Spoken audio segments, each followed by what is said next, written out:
I call this regular session of the Wetzel County Schools to order. We'll begin with the Pledge of Allegiance, followed by a moment of silence. Mr. Castlew will lead the Pledge of Allegiance. I pledge allegiance to the flag of the United States of America and to the republic for which it stands, one nation, under God, indivisible, with liberty and justice for all.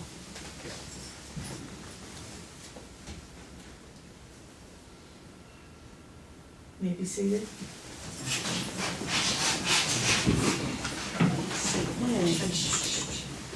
Next is a wonderful thing. We have recognition of the scouts who achieved the rank of Eagle Scout.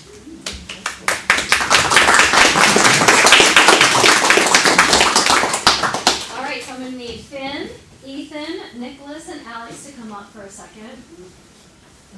You guys look so nice and so these four young men are now Eagle Scouts, correct? And this is the highest honor in the Boy Scouts of America. So could you tell us a little bit about that and maybe tell us what each of your projects entailed? Who wants to go first? Okay. So the Eagle Scout, only 4% of Scouts get it, achieve it. What my project is, it helps the middle school because I built the library box, and I gave 3 tables to the school, 1 ADA and 2 normal. Oh, that is so awesome. 4%, that's all. That's great. You guys are amazing. Okay, I'm gonna let you go next. I did a bench up at the United Methodist Church, and it is on a concrete pad, and I did a couple of things with their garden, and Wonderful.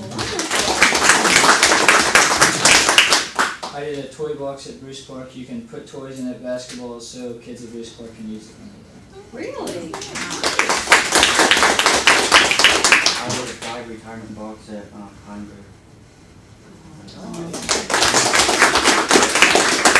Well, again, thank you, and I like to give sweet treats, so a big cookie for each of you for all your hard work. I know that you deserve way more, but we really appreciate all you do for the community, okay? Any questions from our board?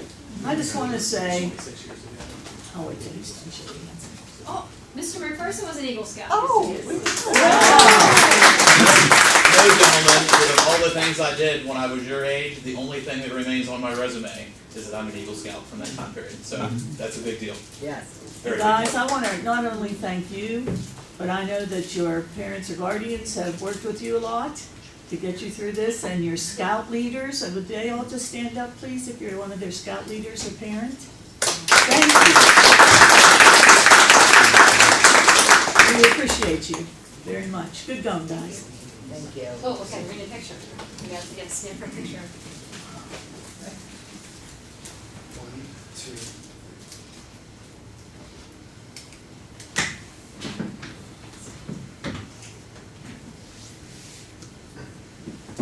Thank you guys so much for coming.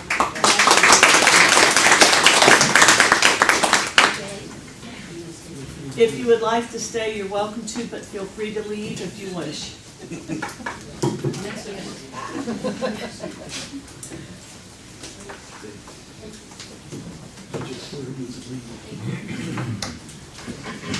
Okay, the next thing on the agenda, number 3, consideration and possible action to require a future vote of the board on a date to be determined in consultation with the West Virginia Department of Education to consider the reconfiguration of grade levels at 100 Heritage School, New Martinsville School, and Shortline School from serving students in grades pre-K through 8 to serving students in grades pre-K through 5 only, and the consolidation of grades 6 through 8 from those same schools into a new school to be built in Porters Falls, West Virginia.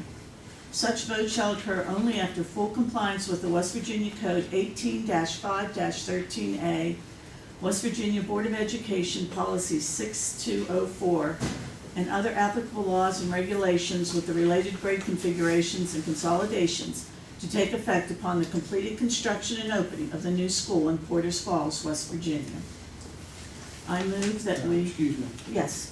we need to recognize that Mrs. Nice and Mrs. Mitchell's on the phone. Thank you very much. Thank you. Two of the board members were not able to be here today, but they are on the phone and will be on the screen also with us, so will be here and will be voting. Thank you, Mr. Glasscock. Okay, so I move that we approve that long thing that I just read. So that's the motion. Is there a second? Second. I don't know which Christine that was. Was that Nice or Mitchell? Nice. Okay, moved by Mrs. Swanner, seconded by Mrs. Nice. Discussion? Linda, I apologize, but could you repeat the motion? The motion is to approve that long paragraph that I just read about moving the schools 6-8 to the new school, and the K-8 ones would become, or pre-K-8 would become pre-K-5. Okay, thank you. All right, so, did you want to say something, Mr. Yeah, the Plasko? thing that concerns me is all the talk about consolidation, nothing was ever mentioned about moving 6 through 8 Porter's Falls, not one time. That concerns me.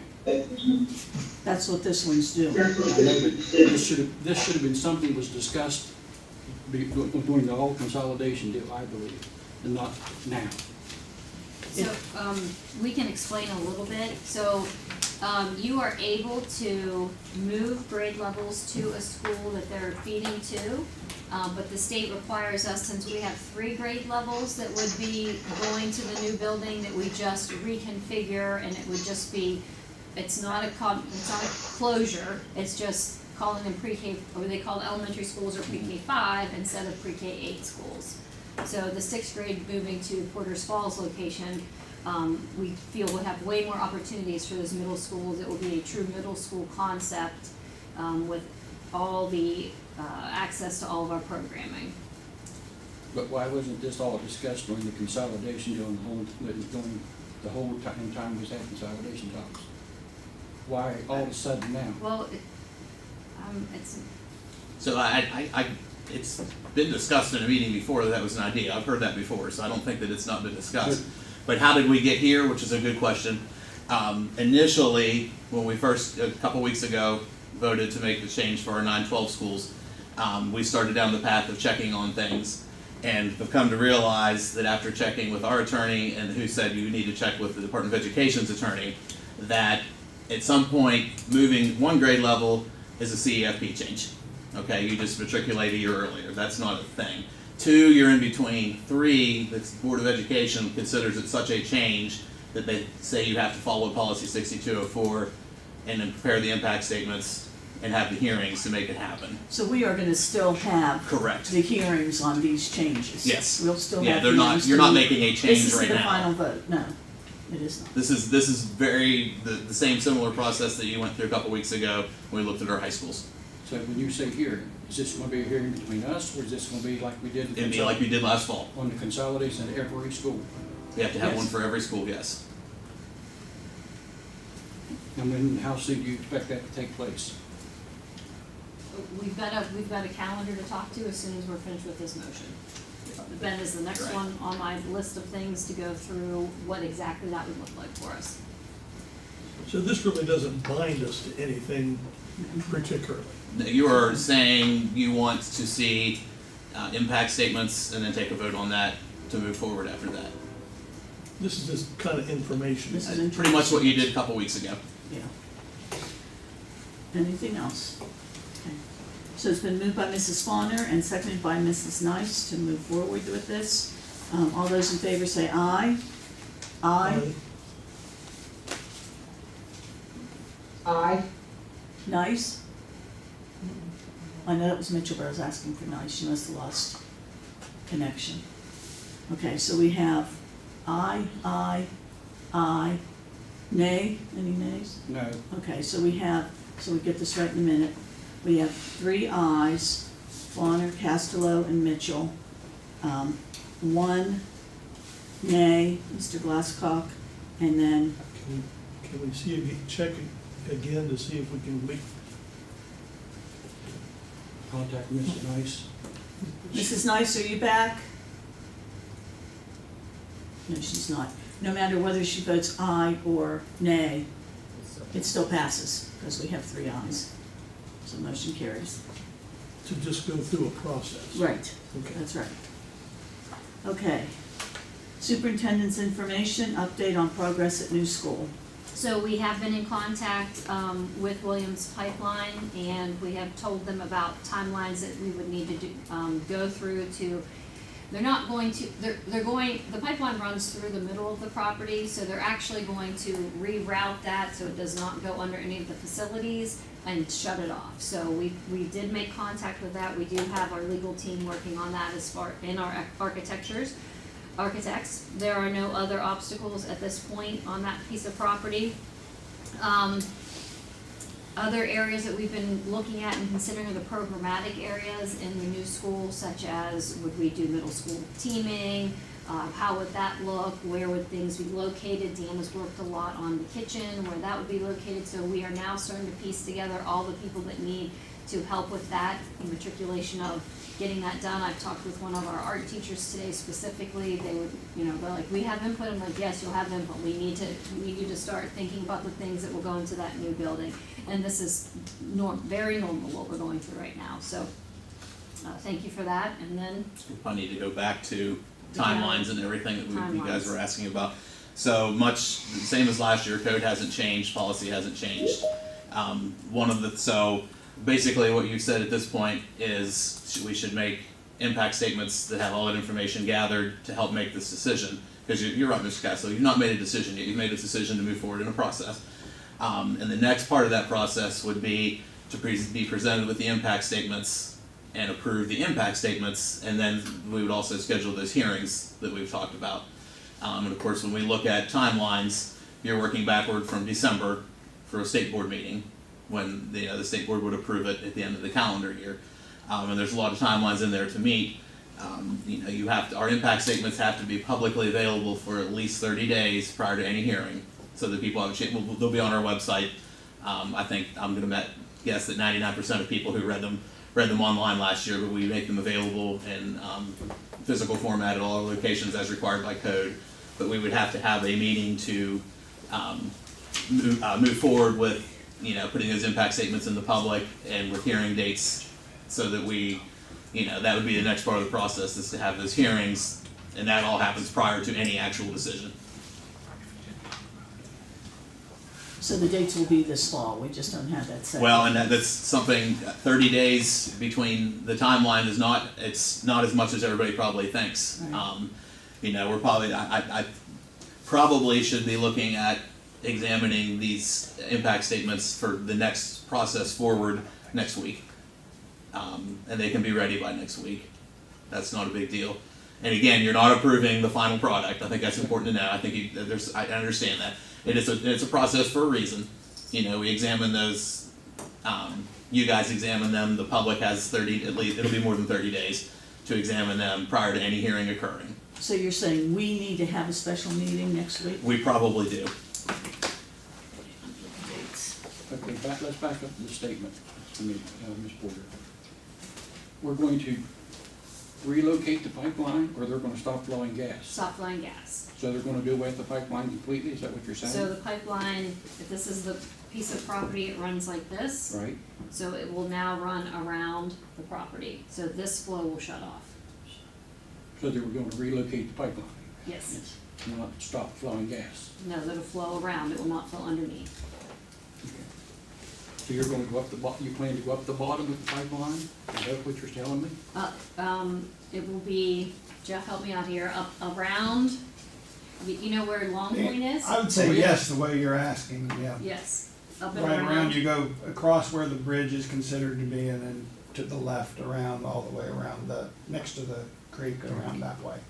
So now we're going to do away at the bottom, that we was talking about putting the football field and stuff in? The No, football. no. We were So not, you're gonna eliminate that bottom completely if you put a gas line in there? The problem we had with that bottom, and believe me, I've been out there with them, because I thought, boy, it'd be a great place for a football field. Whether or not it floods, and whether or not it's in the floodplain, are not always the same thing. And it is in the floodplain part of that field. So the football field, all the facilities are planned to be up above that elevation. So that's part of the proposed plan, is to put the football field up high. and the baseball field, and the softball field. That's all part of the plan. Not even using those fields. The fields could be used for practice facilities, for whatever else could be used, but there's room on that property to put all of the facilities up top, above even where the floodplain is. So that pipeline would not affect the athletic Some facilities. of the mock-up drawings did not show it the other way, right? Some of the mock-up drawings showed the field, athletic fields down and the school up. It's down, but it's not It's down not where you down to think. that It's lowest level. just slightly a little lower, but it is still up above. It would be the way, it cut in a little bit into that, but it's still up high. There have been no, trust me, because I thought that was a waste of that field, but in reality, you've got a floodplain problem down there that, and if you don't have to put it down there, you don't put it down there. And no, it's all up high. It may look to you like it's down lower, but it might be just slightly lower, but it is up on that higher elevation. If I remember the maps, the flood area was down toward where, on the lower end, not on the upper end. That whole entire field was not in flood zone, if I remember right. No, it's not, but it does go further out than the creek edge. We've gone over this flood thing, because it has not flooded there Right. for 30-plus years. Right. But it's still technically considered in that floodplain, so we stayed away from that. But it still will be our field, it'll still be our land to It'll be a do field, practice. it'll be a field, our field, but it'll be a field that we can't do nothing with, the pipeline going through it, plain and simple.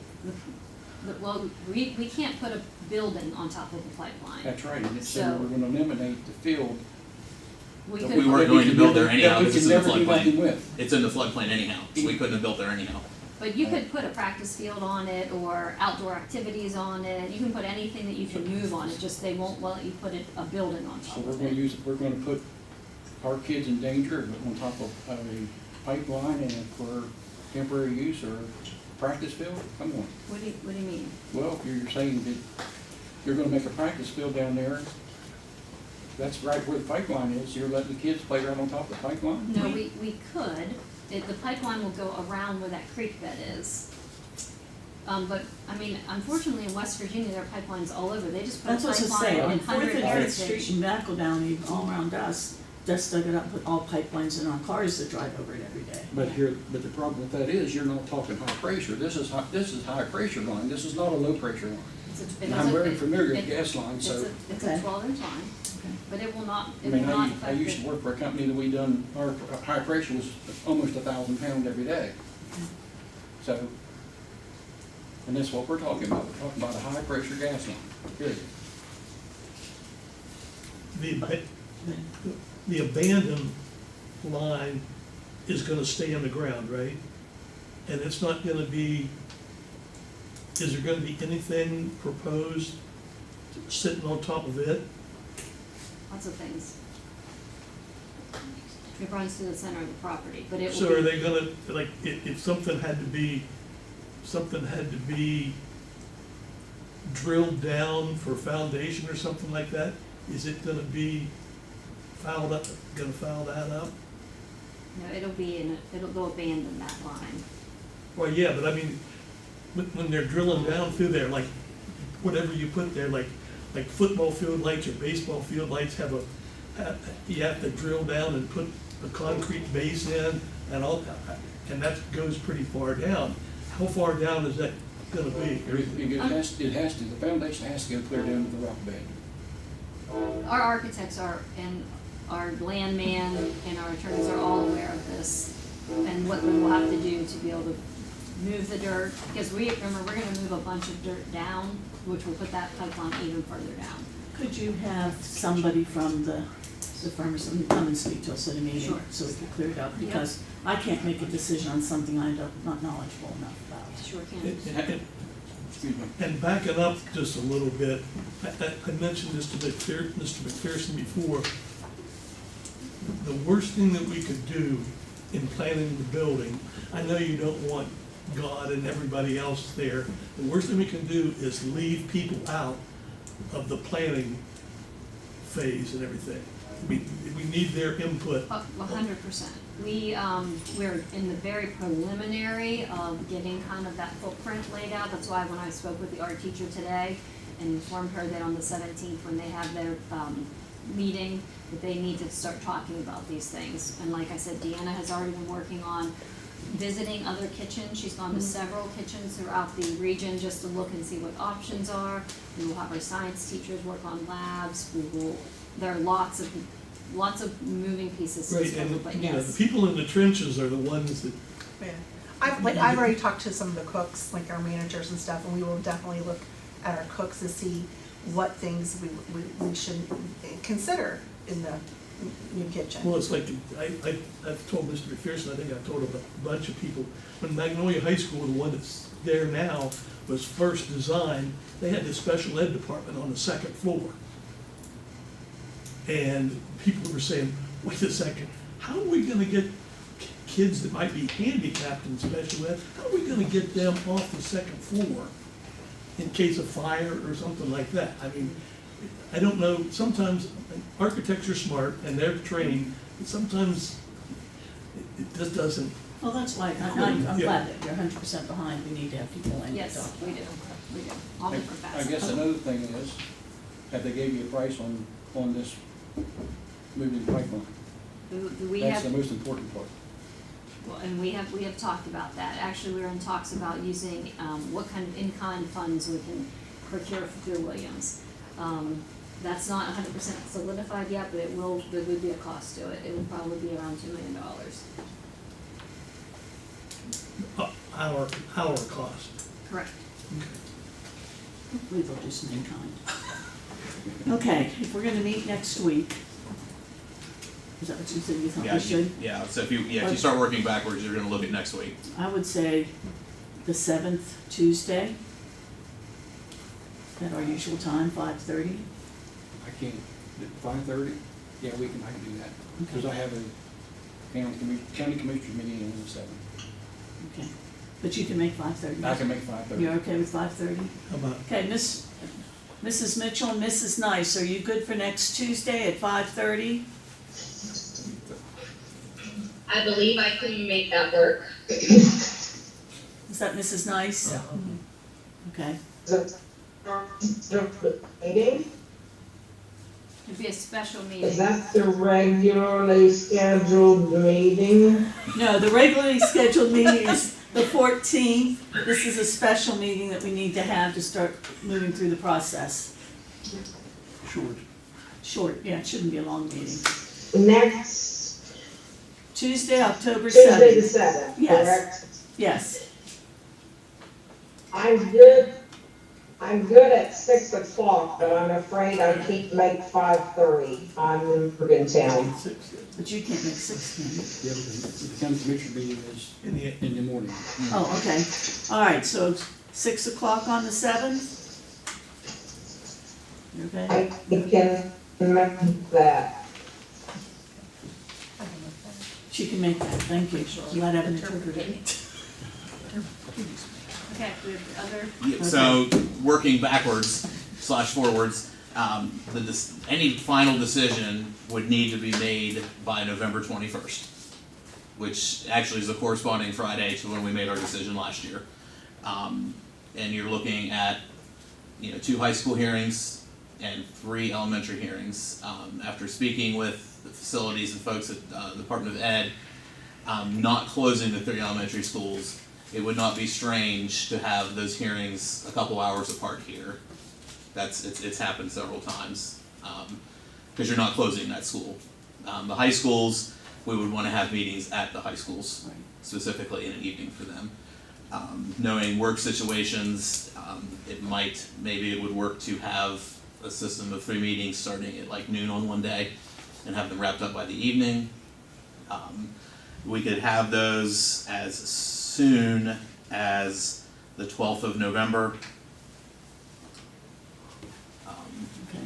I know there's a lot to figure out That's because. the 3 elementary, or Right. middle school Right, and meetings. when we started designing things, we're definitely looking at the meetings for the high schools being the week before Thanksgiving on Monday and Wednesday, so that we have alternate times Right. and some cushion in there, because you have to publish alternate times as well, in And I case believe there's a you already snowstorm. gave us those dates on the sheet. at the Yeah, last so, but meeting. yeah, for the, what we looked at for the two high schools were the Right. 17th and the 19th. Correct. With your final vote, decision being made on the 21st, you do need to get one more day in there, and I would say it would need to be the week before, so that you leave those cushions in there for your high school meetings. Okay, So you're looking at 12, 13, or 14.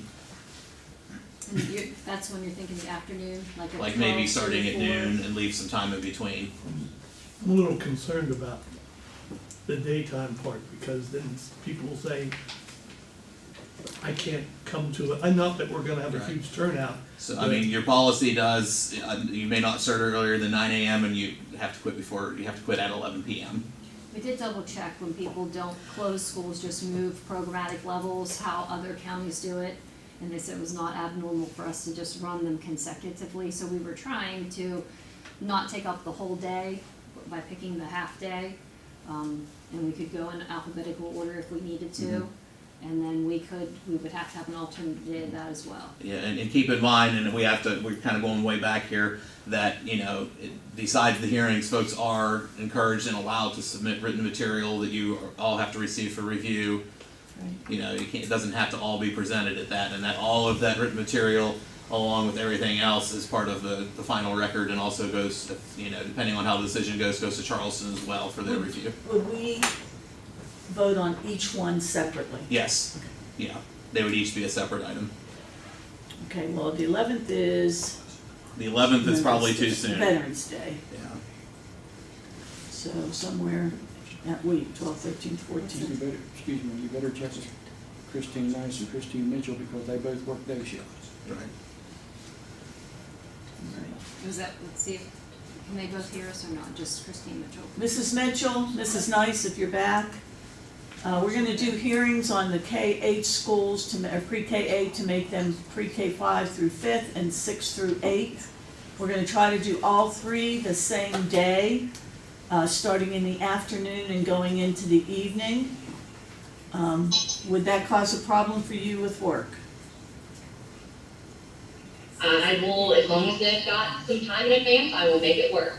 And it's probably worth saying that this can be worked out off to the side tomorrow if we need to. We don't have to have that. We have to have, any impact statement that you're presented with has to have all the dates and everything in it solidified. So if we need 24 hours to figure out work. Well, I'd rather not do a Friday, but that's just me. We have a school board association training on Saturday. But I can make 12, 13, or 14. So maybe we could have Mrs. Bates put out 12th, 13th, or 14th and gather that information for us tomorrow. Okay, To pick the best date, and then the That would 12th, be good. 13th, or 14th, thank you. Starting at noon. starting at noon. Okay, you work. 1, 3, and 5, maybe.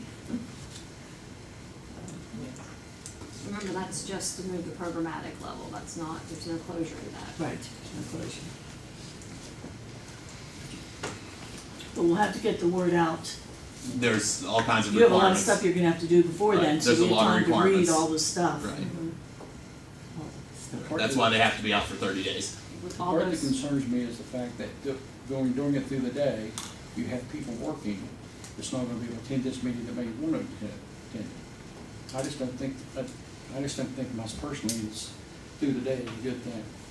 It's, we've been accused of hiding things, this could be another thing saying, what are you trying to hide now? well, that's why I reiterate, this is just a programmatic shift, and people can send in questions, send in information for that. This is not a closure hearing.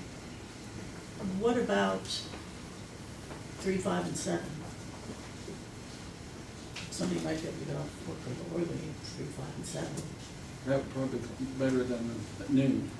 I think that we send an email out and hash that out. Okay, that's I good. think that's fine. I think it's just something we need to consider about the working people and the Right. taxpayers of this county.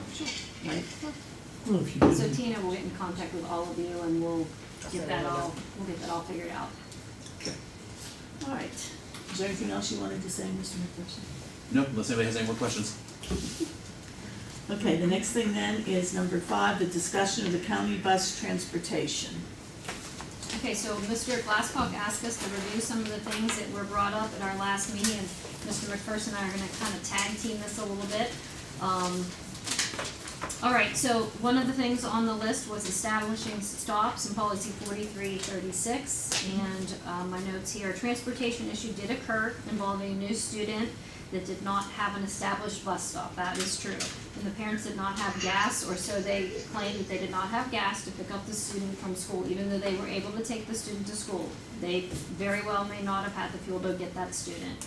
And at that time, I was on the radio with Mrs. Bates, and we were trying to communicate with the driver to come up with a solution for what we should do at that specific time to get that student home. So at that time, just to clarify, we were not making a new bus stop, but we needed to figure out how we could get that student home that evening. It was a student with some special needs. The parents, I believe, may have had some concerns as well. And it was said that we would make sure that this would be a today thing, get the student home today, and then we would come up with the solution for tomorrow. So Mrs. Lloyd did come up with a solution for that driver, but we are not making new stops just haphazardly. That was a situation, if I'm understanding that correctly, we had to get that student home that evening. Bus etiquette and radio communication protocol, I did ask Mrs. Lloyd if she would hold a training for our bus drivers and our radio staff at the school building. We're just recommending that bus operators and transportation supervisors meet and discuss to align the best practices on radio communication. We did have some instances where there were somebody in the bus that was hit by the sand truck and needed to get through. And sometimes it is hard to get through because somebody else is talking or saying good night or thank you, have a good day, and they're putting their bus in, and then we have somebody that's in distress. So we want to minimize non-essential radio traffic for sure. All radio communication should be kept brief and relevant to the transportation operations. We want to avoid any casual or unnecessary chatter, especially during active route times. Standardized end of route communication could be, for example, only bus 15-4 completed. The dispatcher could then say check on or 10-4 on bus 10-4 or bus 15-4. Emergency contact protocol. In the event of the emergency, we would hope that the driver could say that there's an emergency situation, clear the line. Somebody had brought up a code word. A code is not good, because if we have a sub or somebody that doesn't understand that code, then that would not be a good thing. But if we do have a driver in distress that needs to get through, we're going to talk with the drivers to come up together with a way that we can, clear the line so that there is no extra chatter. Mr. Glasscock and I and Mrs. Lawyer also still working on that statewide radio system. That is still a problem for us. The lines that on the system we currently use, sometimes you can't hear everybody, sometimes you get half of the communication that's going through, and I do think that sometimes that causes us maybe not to hear what is immediately important. Awareness of student presence. We also need to remember this, that we should not be saying anything negative or derogatory on that radio when there are students present. The night that we had to come up with a situation to get that student off of the bus and get them home, we should never have been talking in any derogatory tone in front of that student who was just worried. We do not want to worry our students. We need to always make sure we look out for the best interests of our students and get them to the safest place we can. Again, we do have problems with cell phone service and lines, so we just need to be cognizant of that and stay calm when we're on there. The issue about leave request, drivers are not mandated to take a full day of leave and only needing to take a half a day leave. Leave requests are in full and half day increments. That was brought up. Bus postings, Mr. McPherson all postings are emailed to everyone and to the transportation department. So those all come via email, and all county employees in the state of West Virginia must have a K-12 email address. Contracts have been issued and sent out. The tech center issues, student parking has been addressed. We are working with Mr. Doty to add some more parking spaces. Working with Mr. Kimball as well to number those spaces so the students will have specific spaces of where they are allowed to park so as not to interfere with any of our bus traffic. The camera, Mrs. McPherson was working on the hard drive issue. That's why it wasn't working. It was one of those things that we didn't know it wasn't working until we needed to look at it. So that is now fixed. Laptops, the tech department has always addressed any problems promptly. Schools have designated areas for all of our drivers with laptops so they can perform their tasks. In the bus garage now has at least 2, is that correct, Teresa, in the lounge for them to use? I believe there's 3 in there now. 3? Okay. The issue with using vans to transport students, we have consulted with and following the guidance of the state transportation director. The shuttle that was in question was offered to all drivers to get the 100 high school activity bus students or activity students to Shortline at the end of the day, and we did not have any takers, so that's why we're using a van. At this time, we do have 1 sub-driver, correct? Correct, and if all goes well tomorrow afternoon too? Yes, Okay, if we can get him hired. okay, we're gonna work on that. At the end of the day, we do have a shared commitment to student safety and well-being, and our number 1 priority is getting our students to and from school safely. Every decision, every action, every conversation should reflect that purpose. As we navigate the challenges of each of our school days, it's essential that employees show grace to one another and choose kindness. We have seen here and there over times that sometimes we're speaking of our colleagues and maybe not the kindest way. We need to remember that we are all a team. We all have roles to play in this, and we need to put kids first, which I think everyone that's in education does have children at the best of their hearts, but we need to make sure that we are kind to the people that we work with and our coworkers, and everything will fall into place. By bringing your concerns, let this serve not only as a reminder of the importance of clear communication that we'd like to continue and preparedness, but also the strength we gain when we work together with our compassion and our purpose. I was checking off, because I took notes last time when the bus drivers were here, and I'd say that you probably hit 98% of what was spoken. Did we move the direction at the center for the buses so for parking was easier, or was that not? We didn't have to. You didn't have to, but they're gonna add the new ones. We're gonna add parking spaces, Okay. but, Alright. I think maybe help me with this, part of the confusion was when the buses pull up and they put out their stop sign, everyone needs to stop, no matter what side the kids are getting out on. We load kids on both sides of the bus, routinely, so we have addressed that, and I think the extra parking would be about 20 spaces, Jamie? Around in there, yeah. Should help us immensely. And Mr. Kimball has met with all student drivers and gone over the protocol and the standards of being a student driver. And I know that, and it's not the bus driver's fault and it's not the coach's fault. We're having trouble because people are working all day and then we need them for the evenings for trips and all. I did see, because I've been trying to find out more information on stuff, Mon County's not doing any athletic trip bus rides in the evenings. I hope we don't get to that, because I wanna make sure all students have a chance to be able to attend We are different being very things. creative. I will give Teresa and her bus drivers a lot of kudos. They have had to really do some creative things to get our students even to and from school lately, with just certain circumstances. So the flexibility that they have shown us is incredible. And I wanna do one thing, because one thing was recognition, and I put this up on Facebook. I don't usually use it much, but I put up there that our system would not run without our service personnel. And thank them, because, I mean, That is and true. bus drivers is one of those groups, it would not. And then I finished reading what Mr. Flowers gave us, the whole thick policy. Phew, that's a lot of information, that's even more respect for them. So we just need to try and do the best we can on those evening trips. Yes, we do. Okay. So the white vans can be used to transport students? We don't transport them back and forth to school on a regular basis. We are using one of our vans to transport the kids from the 100 Heritage School that are playing football at Shortline. We are transporting a few of those kids over there so they can participate in that sport. And we have gone through that with the SSAC, combining those teams. Okay, We can't use them to take them to contests? The kids to contests? The vans, Yes. you can only have 9 students and one adult, so they're limited to how many you can transport. I understand that, and I know they have to take the class and the whole deal, and we're paying for their certification and all that. Yes, I don't think so. yes, we are. Are they drug tested?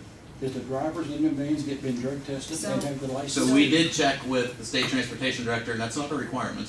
But they're, okay, so if they have a wreck, if the kid's on there and they're not being drug tested, you don't think that's gonna come back? Well, they're one of our employees, so if something would happen like that, they would probably be terminated as an employee as well. I mean, the people that drive the vans are they're only employees that take that class. But we did verify with the state transportation director, we have that in writing, that what we're doing is allowed. And we're not, I don't feel that we're overusing those vans, but again, we have an issue getting some of our kids where they need to be. If we didn't have that van used for the 100 kids to Shortline, they would not get to play football. I'm glad that we're working with them to be able to do that. So the bus drivers has been offered this van to transport from 100 to, Yes, it's not like a regular run, so it's Right. like a shuttle. So yes, but we did not have it. We've been working really hard with we do have a bus driver that takes kids from the Valley area and Shortline area back to 100 in the evening, and we've had to work with some behaviors on the bus. Like, we are navigating through this, trying to make sure that we are offering our students all the opportunities. But yes, we're rotating that shuttle. the same driver each time? We're rotating that shuttle. One driver, 2 drivers, 10 drivers? We had 3. We're down to 2. Down to 2. Okay. Okay. Let's, laptops for the bus driver. Why can't we have, every bus driver have a laptop? The only thing that they need to do, and we've worked with them when they needed phones, is do the reporting, which they can park their bus at the garage and go into the lounge and do that, or they can park their bus at the schools and use that, correct? But wouldn't we be better off, I mean, we have tons of laptops at the tech center. Wouldn't we be better off to wipe them clean and have a program just for the bus drivers, so they have them on the buses to, No, they can't use them on the buses. when they're parked? They could? If they're parked at a school, they would have Wi-Fi, but we do offer them. I guess we could work with Teresa if that's a problem for somebody. I just think that every bus driver should have a laptop on the bus to keep up with their shuttles and their hours and the whole bit. And when it wouldn't cost us anything, the only thing that would cost us is the tech people to wipe the computers out you have now. And some of our bus drivers do prefer their phones. I mean, we did that last year, the year before with our TISs, because it's easy for them to use their phones. So it's kind of a personal preference. So if somebody's in need of something different, they can definitely get in contact with Mrs. McPherson. We can try to work out whatever they may need. You know, I guess I disagree with that, but, I think that every bus driver should have their own laptop on the bus.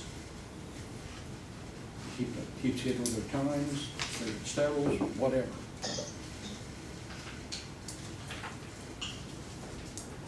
We'll continue that conversation with Teresa. Is this something we need to put on the agenda to vote on? It's not something that we need to vote on. We'll work with Teresa on it. And what some drivers may want their cell phones. If we have a situation that we can't come up with, we will work with the transportation So if supervisor. you work with her and just report back to us. Thank you.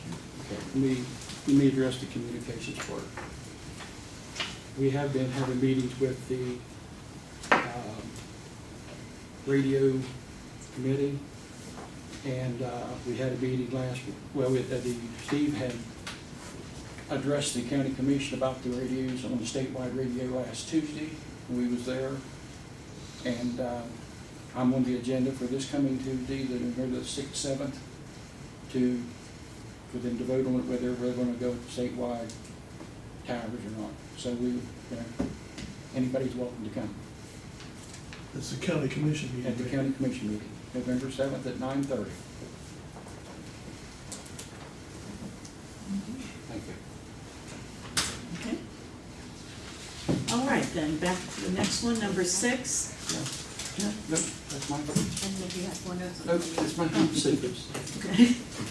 Superintendent's recommendation, approval of minutes of the September 9th meeting. I move to approve the minutes. Is there a second? So moved by Mrs. Fawnish, seconded by Mr. Second. Glasscock. I already have a second Okay. by Mr. Glasscock. All those in favor say aye. Aye. Aye. Aye. Aye. Motion carries unanimously. Okay, under B, personnel matters, on page 2, I need to make one correction. the fourth name down, Angela McDonald, at the end of the first sentence, it says fall events, that should say winter events, for that correction. Okay, so back to personnel matters. We have resignations, professional personnel, service personnel, extracurricular. Do I have a motion for approval of the superintendent's recommendations as outlined under personnel matters? So moved by Mr. Castello. Is there a second? Seconded by Mr. Glasscock. Any discussion? All those in favor say aye. Aye. Aye. Motion carries unanimously.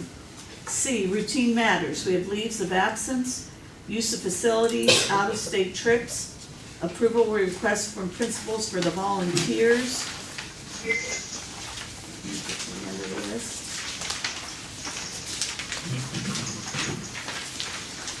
Okay. All right. You gonna ask the question? No. Are they all vetted?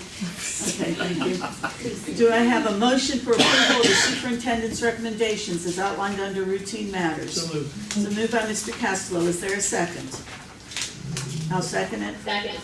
It's been moved by Mr. Castello, seconded by Mrs. Swanner. All those in favor say aye. Aye. Aye.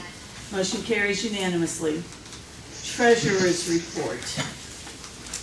I have several items for you tonight. So I'm going to try and cover items A and B at the same time, which you're only making one motion for both of those anyway. September is a very, very, very busy month for the treasurer's office, the finance office, because you not only have to close out the prior fiscal year, you got to open up the new fiscal year. And we're still operating on a DOS-based system, believe it or not, so it doesn't automatically happen. You have to re-enter journal entries, and a lot of that you've already seen in your packet. You saw this memo that we sent you for encumbrances, earmarks, receivables, reestablishments. I'm not going to bore you with all of that because I know there's really only one number that matters really to most board members, and that's how much money we have left over. What can we re-spend? What's our carryover budget going to be? That's all part of that transfer. We have a budget or supplement and transfer. We have a supplement that includes all the encumbrances. That's all the POs that we had still open on June 30th. We have one that has our reestablishments. That's grant awards that we've already budgeted once, but we've got to carry it over and reestablish it in the new year. We have a committed carryover and earmarks, and really the carryover balance is the one that we're going to talk about tonight. That's all part of this huge budget supplement that we're bringing to the board. And that particular journal entry alone is roughly almost $58 million. And I'm going to explain to you, a lot of that's just reestablishing budgets that we already had, but some of that is our carryover balance. And we're going to talk about that after, we're going to get to the financial statements, after you have another budget supplement in front of you. There are several grant awards. This is new money. That's the one that was placed in front of you. The budget supplement, in that case, there's a transfer of $143,000 that's related to some CTE grants.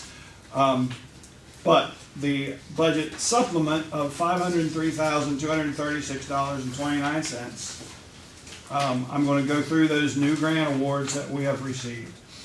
There's an Educators Rising dues, which really Belinda Baker and your Grow Your Own program, little grant there, I believe it's related to that.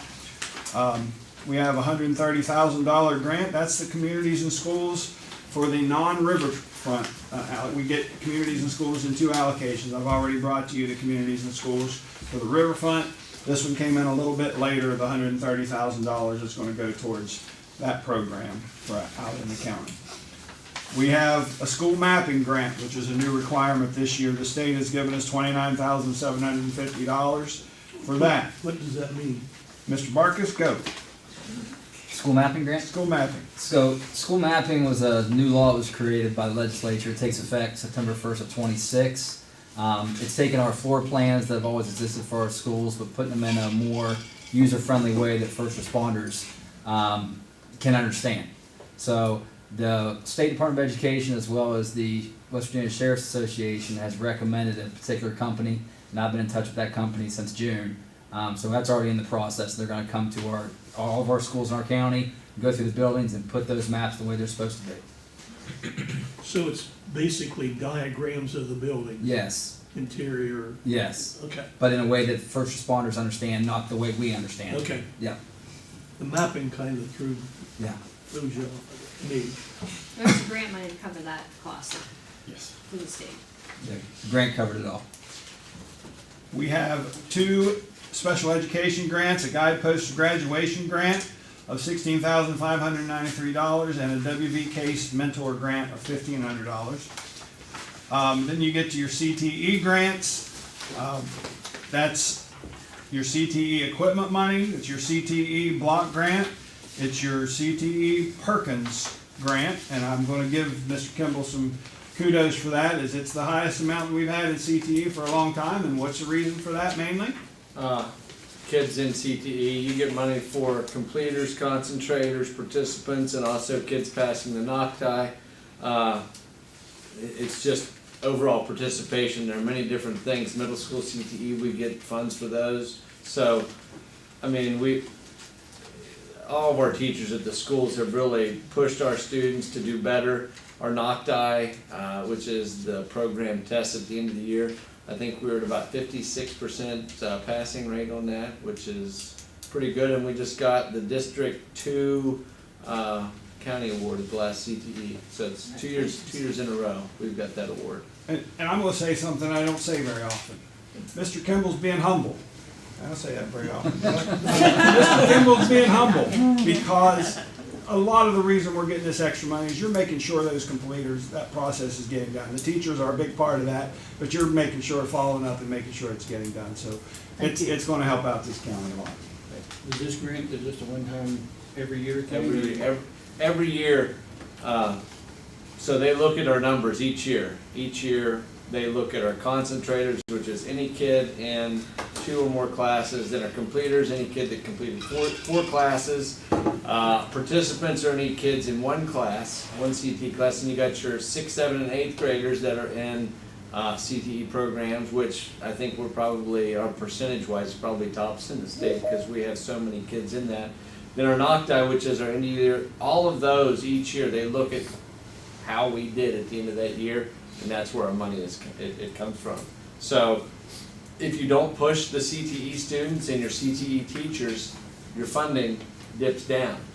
Like it's been very good for me. We needed a new grinder this year for Mr. Ash at Magnolia, and instead of trying to put a Band-Aid on it, we got a brand new grinder for them to use, which I look at that as something that we can take to the new school when we get there. So it's not going to be wasted. We're trying to get these things while we have, some money to replace some of this older equipment. So it's been nice that I really don't say no to a requisition. We're able to get the kids what they need because those are the kids that have earned that money. We're trying to put it back. I'm trying to put it right back into them. So it's been very nice. Exciting. Yeah, good job.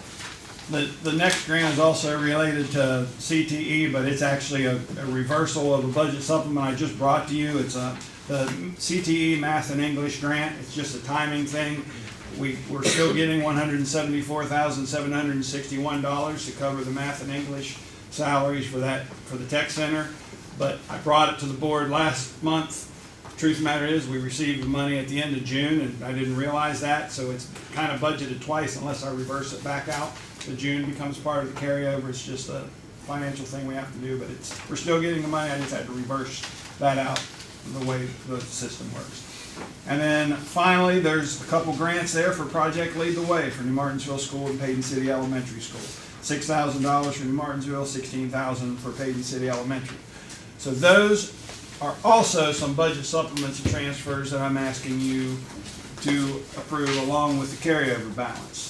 Let's talk about the financial statements, and then I'll get into what your carryover balance is, which is part of this budget supplement.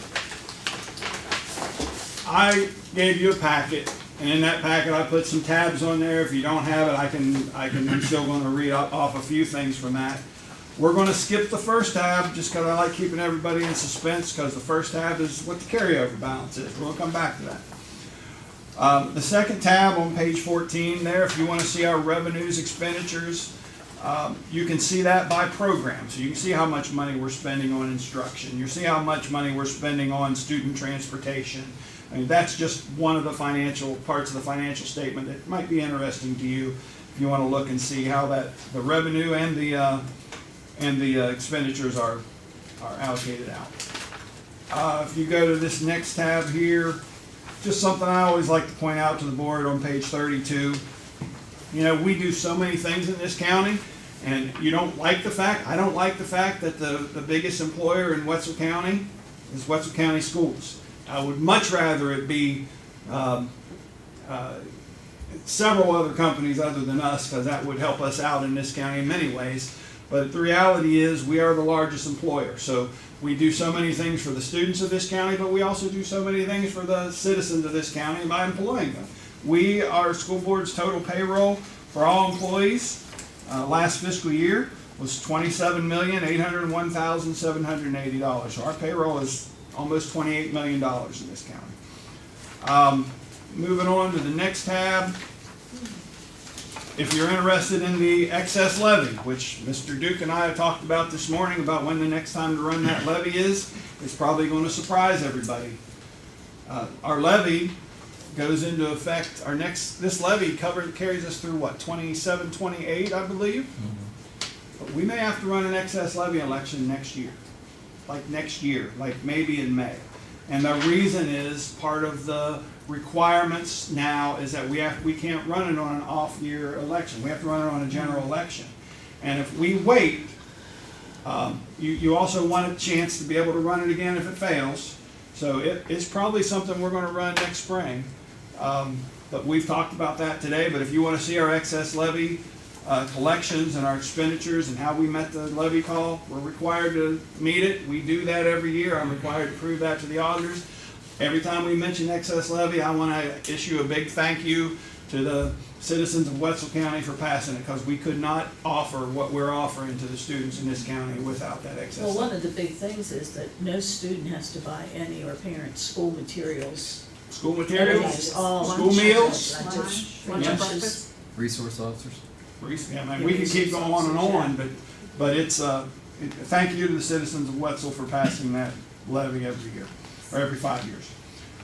And turning the page again, if you're interested in the school funds, that's also part of our financial statements. Of course, the majority of our revenue is right here in the county office and how we manage those funds, but there also the schools have their own bank accounts. If you're interested in seeing how much revenue they've received at their locations at those schools, it's there on page 58, and the expenditures that they've paid out. And then finally, we're going to go, and I'm going to slow down just a bit, and we're going to go back to the first tab on page 13. So we knew we were able to set aside $29 million towards a new school with last year's budget, and we did that. We also knew that this current year's budget, we weren't able to set anything aside to add to that. We wanted to. The revenue drop was $31 million. We could not do that this year. But we did anticipate having a surplus from the prior year. And that's what I'm talking about tonight. We do have a significant surplus, which was planned. We have been trying to be as frugal as we can and still take care of the kids in the county. But we have a lot of things going for us. We're sending money to the state treasurer's office on a regular basis. Mr. Duke's been in charge of keeping that to maximize our interest. So our interest has been, once you have $29 million setting aside, that interest grows on interest. So that's helping us out a lot. But there are a lot of things that we have been trying to save money to start building up towards this new school. So the carryover balance for the actual budget surplus for June 30, the end of fiscal year 25 that we're carrying forward, the carryover balance here, you'll see that highlighted in green, but you'll see where I've written in red down there, is $12,269,590. So of that 12 plus million, we have already set aside, we've already accounted for $923,247 of that. When we did our budget, remember, with our revenue cut, from everything, the way we were operating, we could not continue to operate without borrowing a little of that $12.2 million, $2 million to go towards this budget. That has to come out. We've already spoken for that. I talked to you about that when we did our budget, that whatever we use to balance the budget there, we're gonna have to take out of our carryover. But the bright side of that is there's $11,346,343 that we get to move forward and budget wherever we want to budget in the new year. Part of this budget supplement right now, and again, it's just a budget, it can be moved later, but the way we have that allocated, I keep a list of needs in the county. This turns into a spreadsheet at some point, but there's a list of needs in the county. We've tried to keep that to a minimum because we know our biggest need. Our biggest need is we've got a school we've got to build.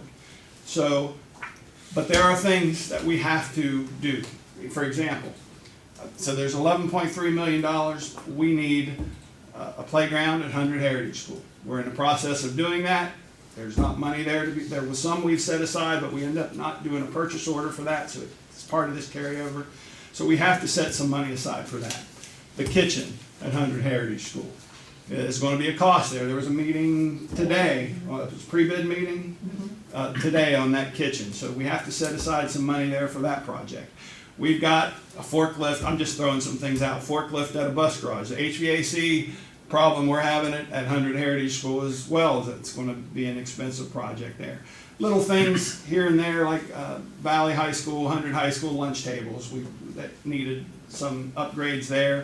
But bottom line, we're able to take $10 million and add it to the 29 that we've set aside. Now that 29, we've spent some on architectural fees, but so it's not all of it still there, but most of it is. So I think that's a good thing that even though this year's budget, we were not able to put money towards the new school, with the carryover balance, we are able to add $10 million to there. And that's part of this budget supplement that I'm asking you to approve tonight. Again, it's just a budget. It can be moved out later. If something changes and we decide not to do that, we can transfer that out. But for now, I'm asking for approval for all of the budget transfers and increases and approval for the annual financial statements, which you've had in your packet for a couple weeks. Anybody have a question? So moved. Okay. It's been moved by Mr. Glasscock. Is there a second? Second. Seconded by Mr. Casterlo. Any further discussion? All those in favor say aye. Aye. Aye. Aye. Aye. Motion carries unanimously. Now, before we move on to the next thing, I'm not gonna make a big deal out of it because you told me not to. And I was sick, so I couldn't make a big deal out of it, or I would have. But I considered bringing all of the massive brownish colored books from all the audits and stacking them all up. And all the letters, because I keep everything filed and organized, all the letters that you've gotten on how good you do and what a wonderful job you've done for us. And I started looking through it, and it's just amazing. And I just want to thank you for doing that for our county, and boy, are we going to miss you. I truly appreciate that, and as much as I'd like to take credit for all those wonderful audit findings, we got a great staff, a finance staff that you've blessed me with. It's been a good ride. Even if you did call me a nerd for always reading all the numbers. You are a nerd, and yes. explain it.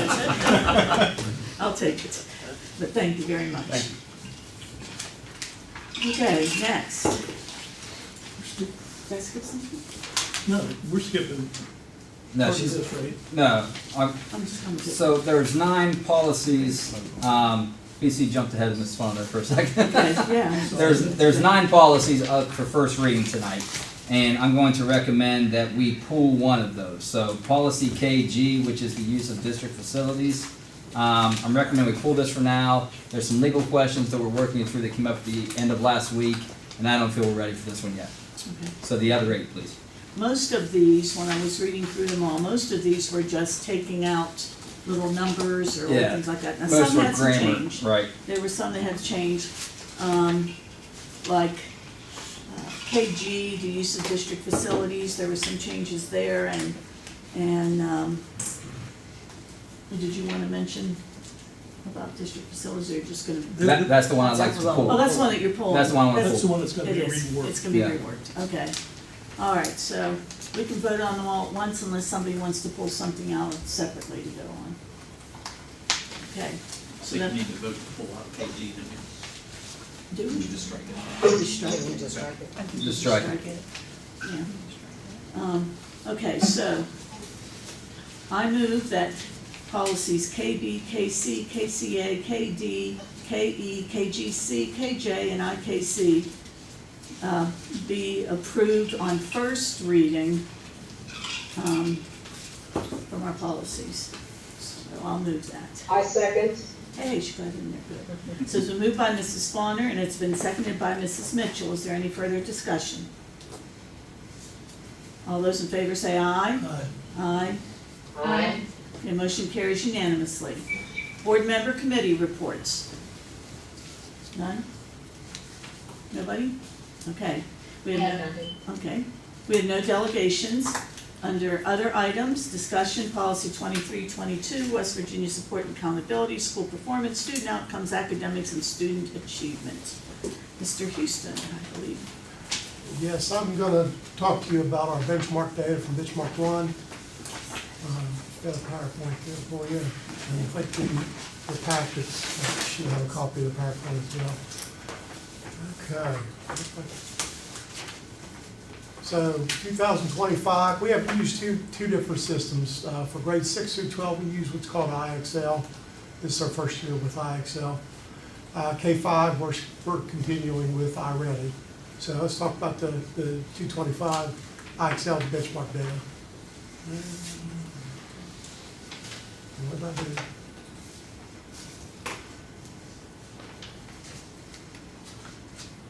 Okay, so this is middle school ELA, okay? Overall performance for our middle school, grades 6, 7, and 8, we had 30% of our students above grade level, 6% on grade level, so 36 born or above, 15% below, and then far below 49%. You have to remember, this is benchmark 1 beginning of the year, and I'll be more concerned when we get mid-year. You have lost during the summer too. Yeah, we have lost on the summers too, okay. That test is broken down into 2 sections. There's a language and a writing section, and you can see the language performance, about 36% on or above, and you can see really about the same below. The writing, 36, same. And when we're looking at far below, that's 2 or more grade levels below. So high school IXL data, and we tested everybody 9 through 12. Previous years we didn't test the seniors. And you can see overall in the ELA we had 70% below or far below. 25 or above. I don't know how much, when we're looking at the high school, how much some of them really tried a whole lot. Yeah, but that makes I know, it's a scary number. 70%. I'm gonna be see real more, like I said, I'm going back and look, I'll be looking more at mid-year. Yes, Because we'll have some agreed. time to, high school language, 25% on or above, and you can see what we had on far below and below. High school writing, you know, we're 24% on or above grade level. So now here's our math for middle school. Got 12% on or above. And, you know, 88% below or below, just basically below. Now, the math's broken up into different domains. So just the domain breakdown, you can see geometry, where we stand. And usually with middle school, usually geometry is later in the year anyway. Expressions and equations, you can see where we're at there. Number systems. Did a little better there than the other subjects or the other domains. Statistics and probability. Now, this standard ratios and proportional relationships, that's only tested in grades 6 and 7. See where we're at in math. Functions in 8th grade only, and that's 6%. High school math IXL.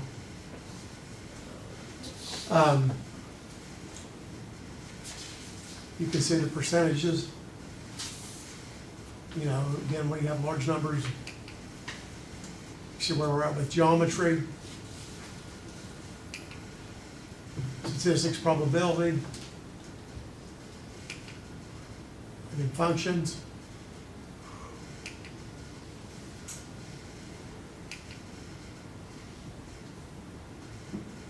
That one is one that really concerns me more than anything right now, because SAT is probably 60% algebra.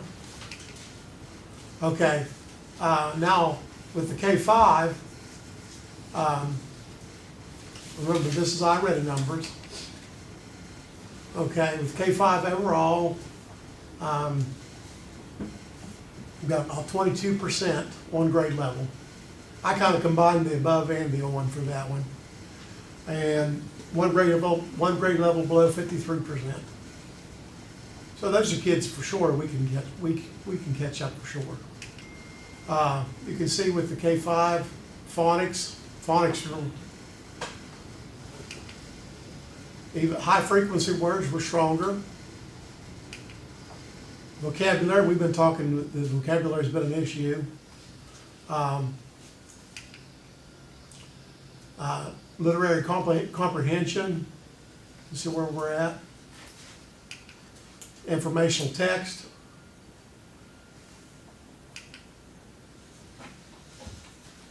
And then we'll break it down for overall K5 math.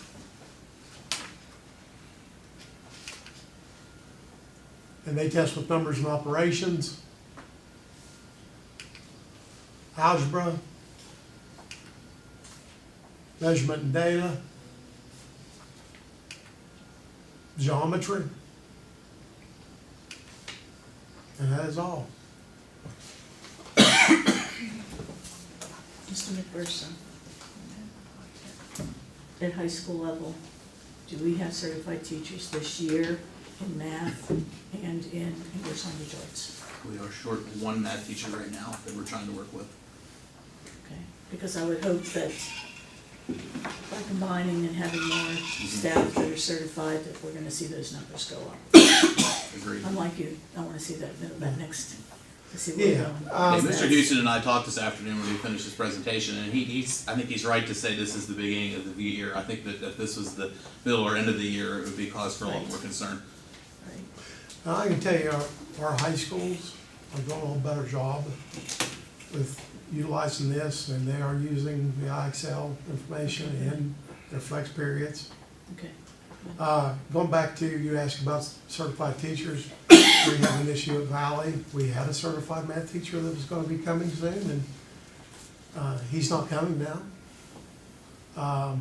So we're using ProxLearn right now for financial algebra and some geometry and we have reached out to the state. Actually, I Yeah. have an email sitting in my inbox I just need to get to from the state today about some other options we can do. Because we do have people that are capable of teaching, but maybe their certifications need upped or revisited. So we've been in contact with Jackie pretty much on a daily basis. She's very worried about that as well. She's gonna redo her schedule to do some co-teaching options, if needed, across the board. So we're on this. Also, Mr. McPherson has made, or with Mr. Snyder as well, made binders for all the schools to track their data. You're familiar with that? Yes. Actually, both of you are familiar with that.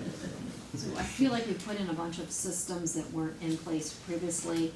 I love seeing our phonics, because a couple of years ago, Tammy and I talked extensively about one phonics program across the county. That way everyone is getting it and see that that has paid off in dividends.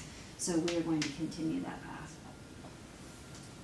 I guess the bottom line to this is the only way we have to go is up. Is that correct? Yeah, basically. essentially. I hope so. Mhm.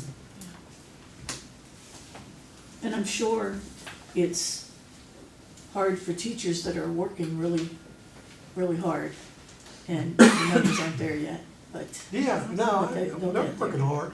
I do need to give a positive, because Mr. McPherson and I met with some teachers this afternoon on prep and plan, and they were very thankful that they had the time that was unrestricted to work, and they, one of the teachers said she went with an agenda, her and her co-teacher of the same grade level, and they were able to knock out exactly what they needed, and they were thankful for that time to be able to work on things like what kind of strategies they need to have to increase our test scores. They are very worried about our test scores as well, across the county, so.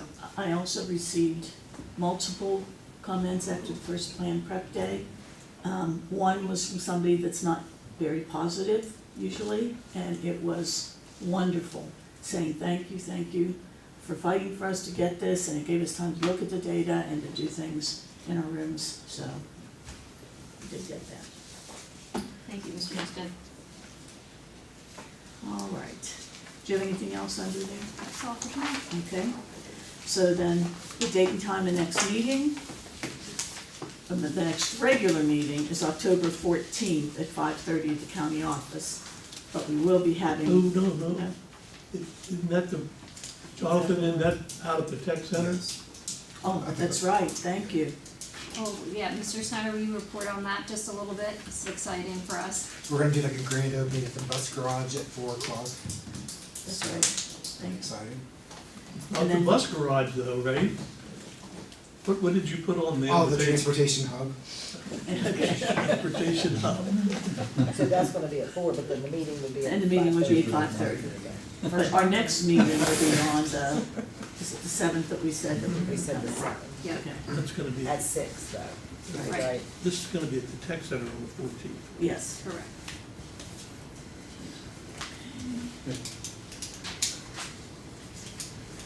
Okay, to be at 4:00 That's the grand at the tech opening, center. the bus hub, transportation hub, Yeah. grand opening. Okay, whatever. And, the regular meeting will be here. No, we'll just stay out We're there. gonna stay out there and do Hold it. out Okay, there. that's what I, okay. Yeah, And Mr. Snyder is working on all of that, and he'll get that, all those details out to you. thank you very much. Okay, at this time, I move that we adjourn the meeting. Is there a second? Second. Moved by Mrs. Bonner, seconded by Mr. Castillo. All those in favor say aye. Aye.